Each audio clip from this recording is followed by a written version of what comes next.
आप सबका स्वागत है साथियों। आज बजट सत्र के प्रारंभ में मैं समृद्धि की देवी मां लक्ष्मी को प्रणाम करता हूं।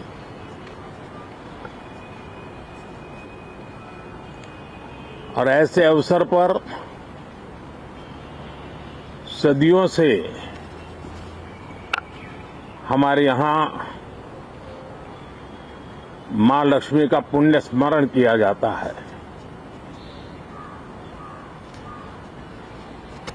सिद्धि बुद्धि प्रदे देवी, सिद्धि बुद्धि प्रदे देवी, भुक्ति मुक्ति प्रदायिनी, भुक्ति मुक्ति प्रदायिनी, मंत्र मूर्ते सदा देवी, मंत्र मूर्ते सदा देवी, महालक्ष्मी नमोस्तुते, महालक्ष्मी नमोस्तुते।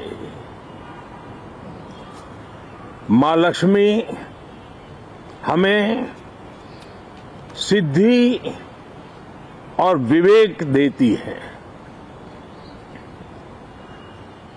समृद्धि और कल्याण भी देती है। मैं मां लक्ष्मी से प्रार्थना करता हूं कि देश के हर गरीब एवं मध्यम वर्ग समुदाय पर मां लक्ष्मी की विशेष कृपा रहे। साथियों, हमारे गणतंत्र के 75 वर्ष पूरे हुए हैं।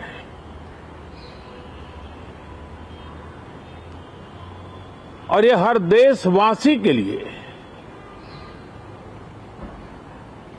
सर्वाधिक गौरवपूर्ण है और विश्व के लोकतांत्रिक जगत के लिए भी भारत का ये सामर्थ्य अपनी एक विशेष स्थान बनाता है। साथियों, ये देश की जनता ने मुझे तीसरी बार ये दायित्व दिया है और इस तीसरे कार्यकाल का ये पहला पूर्ण बजट है।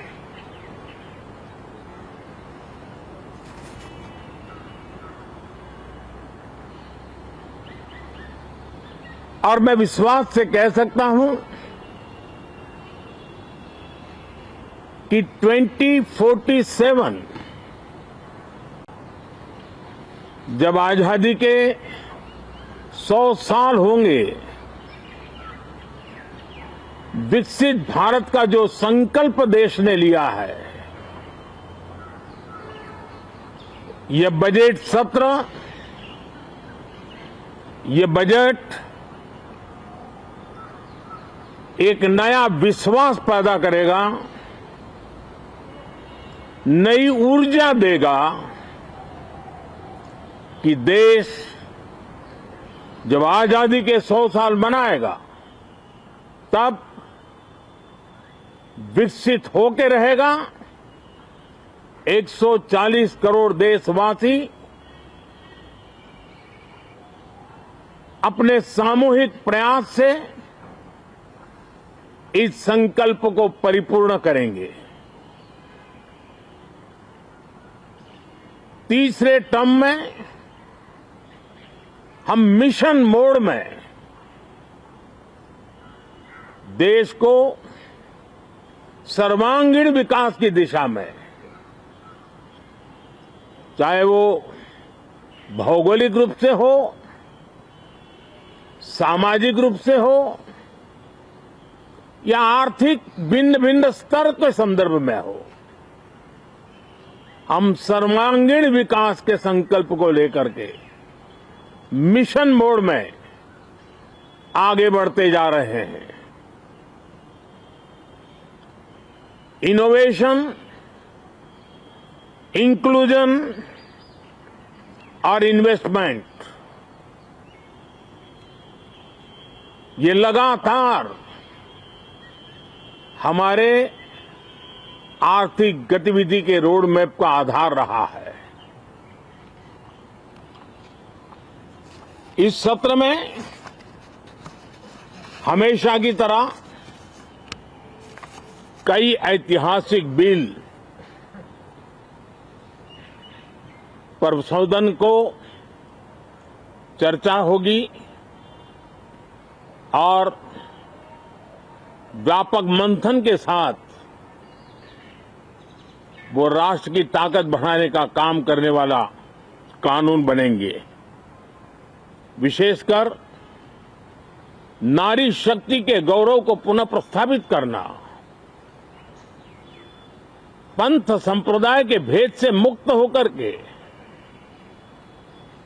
हर नारी को सम्मानपूर्ण जीवन मिले, उसको भी समान अधिकार मिले, उस दिशा में इस सत्र में कई महत्वपूर्ण निर्णय लिए जाएंगे। Reform, perform and transform. जब विकास की तेज गति को प्राप्त करना होता है तो सबसे ज्यादा बल रिफॉर्म पर रहता है।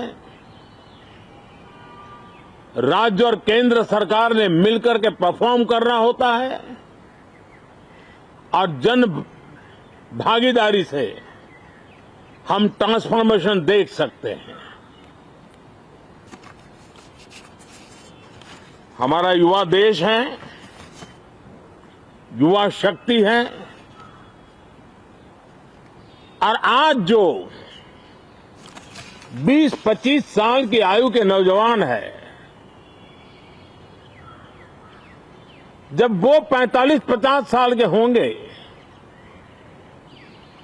तब वो विकसित भारत का सबसे बड़े बेनिफिशियरी होने वाले हैं। उम्र के उस पड़ाव पे होंगे, नीति निर्धारण की व्यवस्थाओं में उस जगह पे बैठे होंगे कि वे गर्व के साथ आजादी के बाद जो शताब्दी शुरू होगी, एक विकसित भारत के साथ आगे बढ़ेंगे। और इसलिए ये विकसित भारत के संकल्प की पूर्ति का प्रयास, ये अथाग मेहनत, आज जो हमारे टीनेजर्स हैं, हमारी युवा पीढ़ी है, उनके लिए ये एक बहुत बड़ा तोहफा बनने वाली है। जो लोग 1930 में, 42 में आजादी के जंग में जुट गए थे, पूरी देश की युवा पीढ़ी खप गई थी आजादी के जंग में, और उसके फल 25 साल के बाद जो पीढ़ी आई उसको नसीब हुए। उस जंग में जो नौजवान थे उनको नसीब हुए। आजादी के पूर्व के वो 25 साल आजादी के जश्न मनाने का अवसर बना। वैसे ही ये 25 वर्ष समृद्ध भारत, विकसित भारत, ये संकल्प से सिद्धि और सिद्धि से शिखर तक पहुंचने का देशवासियों का इरादा। और इसलिए बजट सत्र में सभी सांसद विकसित भारत को मजबूती देने के लिए अपना योगदान देंगे। विशेष करके जो युवा सांसद है उनके लिए तो सुनहरा अवसर है। क्योंकि वो आज सदन में जितनी जागरूकता, जितनी भागीदारी बढ़ाएंगे और विकसित भारत के जो फल है वो तो उनकी नजर के सामने देखने को मिलने वाले हैं। और इसलिए युवा सांसदों के लिए एक अनमोल अवसर है। साथियों, मैं आशा करता हूं कि हम देश की आशा आकांक्षाओं के इस बजट सत्र में खरे उतरेंगे। साथियों, आज एक बात आपने जरूर नोट की होगी, मीडिया के लोगों ने तो जरूर करनी चाहिए। शायद 2014 से लेकर अब तक शायद ये पहला पार्लियामेंट का सत्र है कि जिसके एक दो दिन पहले कोई विदेशी चिंगारी नहीं प्रगटी है, विदेश में से आग लगाने की कोशिश रही हुई है। 10 साल से 14 से देख रहा हूं, हर सत्र के पहले शरारत करने के लिए लोग तैयार बैठते थे और यहां उसको हवा देने वालों की कोई कमी नहीं है।